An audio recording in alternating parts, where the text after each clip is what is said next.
राधे राधे। जया एकादशी व्रत कथा। पौराणिक कथा के अनुसार जब धर्मराज युधिष्ठिर भगवान श्री कृष्ण से पूछते हैं कि माघ मास की एकादशी का क्या महत्म्य है, तो भगवान श्री कृष्ण कहते हैं कि इसका नाम जया एकादशी है। इसे भीष्म एकादशी भी कहा जाता है। इसी विषय में कथा सुनते हुए भगवान श्री कृष्ण कहते हैं कि देवराज इंद्र स्वर्ग में राज कर रहे थे और अन्य सभी देवगण सुखपूर्वक स्वर्ग में रहते थे।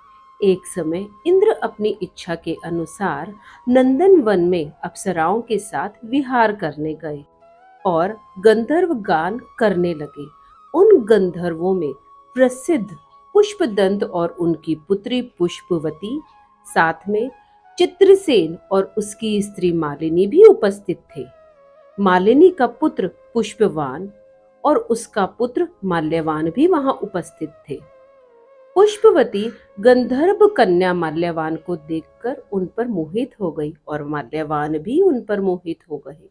उसने अपने रूप लावण्य से माल्यवान को वश में कर लिया।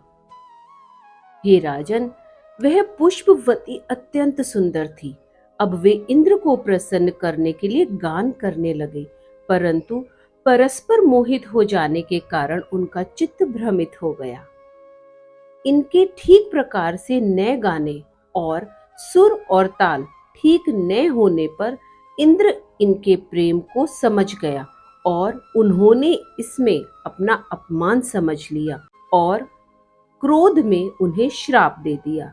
इंद्र ने कहा, हे मूर्खों, तुमने मेरी आज्ञा का उल्लंघन किया है, इसलिए तुम्हारा धिक्कार है। अब तुम दोनों स्त्री पुरुष के रूप में मृत्युलोक में जाकर पिशाच रूप धारण करो और अपने कर्म का फल भोगो। इंद्र का ऐसा श्राप सुनकर वे दोनों अत्यंत दुखी हुए और हिमालय पर्वत पर दुखपूर्वक अपना जीवन व्यतीत करने लगे। उन्हें गंध, रस और स्पर्श आदि का कुछ ज्ञान न था। वहां उन्हें महादुख मिल रहा था। उन्हें एक क्षण की भी निद्रा न थी। उस जगह बहुत शीत था। एक दिन पिशाच ने अपनी स्त्री से कहा कि पिछले जन्म में हमने ऐसे कौन से पाप किए जिससे हमको यह दुखदाई पिशाच योनि प्राप्त हुई। इस पिशाच योनि से तो नरक में दुख सहन करना ही उत्तम होता, अतः हमें अब किसी प्रकार का पाप नहीं करना है। इस प्रकार विचार करते हुए वे दिन व्यतीत कर रहे थे। दैव योग से तभी माघ मास में शुक्ल पक्ष की जया नामक एकादशी आई। उस दिन उन्होंने कुछ भी भोजन नहीं पाया एवं अच्छे कार्य किए, केवल फल फूल खाकर ही दिन व्यतीत किया और सायंकाल के समय दुखी अवस्था में पीपल वृक्ष के नीचे बैठ गए। उस समय सूर्य भगवान अस्त हो रहे थे। उस दिन अत्यंत ठंड थी और इसीलिए उनको निद्रा भी नहीं आ रही थी। सारी रात उन्होंने श्री हरि का जागरण किया। जया एकादशी के उपवास और रात्रि के जागरण से दोनों ने सुबह उनकी पिशाच योनि से छुटकारा पाया। अत्यंत सुंदर गंधर्व और अप्सरा की देह धारण कर सुंदर वस्त्र आभूषणों से अलंकृत होकर वह स्वर्ग लोक की तरफ चल पड़े।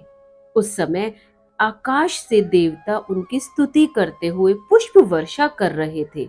स्वर्ग लोक में जाकर दोनों ने देवराज इंद्र को प्रणाम किया। देवराज इंद्र इनको पहले रूप में देखकर अत्यंत आश्चर्यचकित हुए और पूछे, तुमने अपनी यह पिशाच योनि से किस प्रकार छुटकारा पाया, हमें भी बताओ। माल्यवान बोले, हे देवेंद्र, भगवान श्री विष्णु की कृपा और जया एकादशी के व्रत के प्रभाव से ही हमारी पिशाच देह छूटी है। तब इंद्र बोले, हे माल्यवान, भगवान की कृपा और एकादशी का व्रत करने से न केवल तुम्हारी पिशाच योनि छूटी है, वरन हम लोगों के भी वंदनीय हो गए हैं, क्योंकि विष्णु और शिव के भक्त हमारे लिए वंदनीय हैं।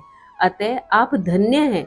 अब आप पुष्पवती के साथ जाकर विहार करो। श्री कृष्ण कहने लगे, हे राजन युधिष्ठिर, इस जया एकादशी के व्रत से बुरी योनि से भी मुक्ति मिल जाती है। जिस मनुष्य ने जया एकादशी का व्रत किया है उसने मानो सब यज्ञ जप दान आदि कर लिए हैं। जो मनुष्य जया एकादशी का व्रत करते हैं वे अवश्य ही 1000 वर्ष तक स्वर्ग में वास करते हैं। राधे राधे, हरि बोल।